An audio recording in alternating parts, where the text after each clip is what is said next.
তারিখ ছিল 31শে আগস্ট। আজকে রবিবার। মায়ের মন্দিরে পুজো দেওয়ার ইচ্ছা হলো, তো মেট্রো করে চলে গেলাম এসপ্ল্যানেড থেকে কালীঘাটে 1 নম্বর গেট থেকে বেরিয়ে ব্যাকে একটু হেঁটে এলেই স্কাইওয়াক। এই স্কাইওয়াকটা নতুন তৈরি হয়েছে, সরকার তৈরি করেছে, এবং স্কাইওয়াকে বেশ কিছু তথ্য আছে মন্দিরের ব্যাপারে যা জনমতে প্রচারিত, এবং পরে সেইখানে মোটামুটি 1/2 কিলোমিটার মতন আপনাকে হাঁটতে হবে, সোজা রাস্তা, পরিষ্কার পরিচ্ছন্ন এখন অবধি আছে। এসকালেটার করে নামা এবং নেমেই মায়ের মন্দিরে মায়ের দর্শন হলো। মায়ের সন্ধ্যা আরতি চলছিল তখন।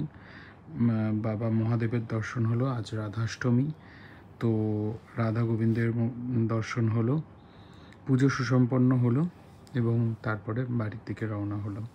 সবাই ভালো থাকবেন।